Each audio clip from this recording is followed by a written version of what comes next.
Hello friend, જય શ્રી કૃષ્ણ। આજે આપણે ઇન્સ્ટન્ટ કેરી ગુંદાનું એકદમ ટેસ્ટી એવું ફક્ત 8 મિનિટમાં અથાણું બનાવશું અને એકદમ ચટાકેદાર બનશે।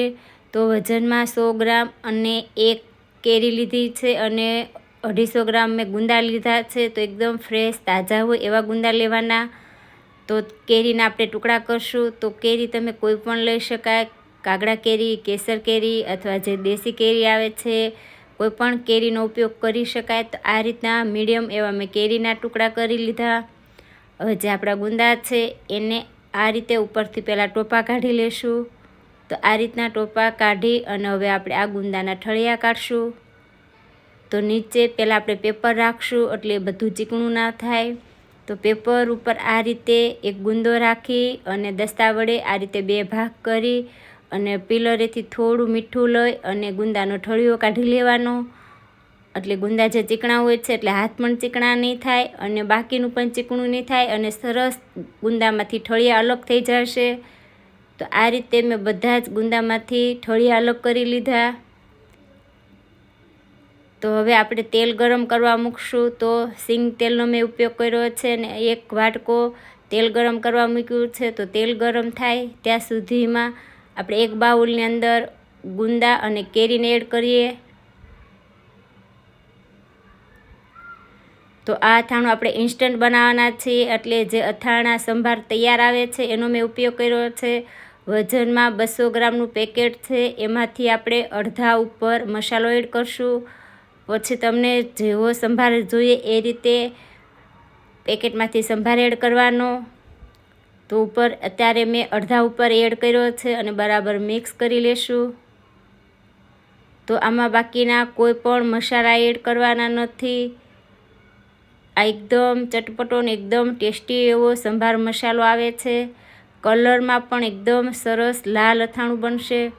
તો આપણું તેલ ગરમ થયું છે કે નહીં એમ ચેક કરવા એક મેં મરીનો દાણો એડ કર્યો છે। તો આ રીતના મરી ઉપર આવે તો માનવાનું કે તેલ આપણું ગરમ થઈ ગયું છે। તો અત્યારે ગેસની ફ્લેમ બંધ કરી અને તેલને ઠંડુ થવા દેવાનું। તો તેલ ઠંડુ થઈ જાય એટલે આપણે આ કેરી ગુંદા ઉપર એડ કરશું। અત્યારે હું અડધું જ તેલ ગરમ છે, થોડું નોર્મલ એવું, એટલે અડધું તેલ એડ કરી અને મિક્સ કરી લેશું। બાકીનું જે તેલ આપણે જોશે તો એડ કરશું। તો આ રીતના મિક્સ કરી અને હવે આ અથાણાને આપણે 5 કલાક માટે ઢાંકીને રહેવા દેશું। પછી જરૂર પડશે તો પાછળથી આપણે તેલનો ઉપયોગ કરશું। તો બરાબર અથાણું આપણું મિક્સ થઈ ગયું છે। હવે ઢાંકી અને 5 કલાક રહેવા દેશું। કલરમાં પણ એકદમ સરસ અથાણું બન્યું છે। તો 5 કલાક થઈ જાય એટલે પાછું આપણે ચેક કરી લેશું। તો અથાણામાં કલર પણ સરસ દેખાય છે અને તેલ પણ છૂટું પડ્યું છે। તો બરાબર મિક્સ કરી અને આપણે એરટાઈટ બોટલ હોય એની અંદર ભરી લેશું। તો કાચની બોટલ લેવાની અને સરસ તપાવેલી હોય એવી બોટલની અંદર આપણે અથાણું ભરશું એટલે અથાણું લાંબો સમય સારું રહેશે। જો અથાણું તમે ફ્રીજમાં રાખશો તો ગુંદા એવા ને એવા ખાવામાં કડક લાગશે અને ખાવાની પણ મજા આવશે। બહાર રાખશો તો થોડા ગુંદા છે એ પોચા પડશે, પણ ફ્રીજની અંદર રાખવાથી ગુંદા સરસ કડક જ રહેશે। તો આ રીતના મેં અથાણું ભરી અને જે આપણે તેલ વધ્યું હતું એ ઉપર એડ કરશું અને આને પાછું 2 થી 3 કલાક રહેવા દેશું।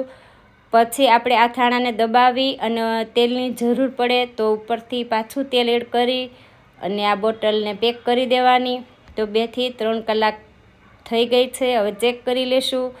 તો મેં આ અથાણાને આ રીતે દબાવ્યું તો તેલ ઉપર સરસ આવી ગયું છે।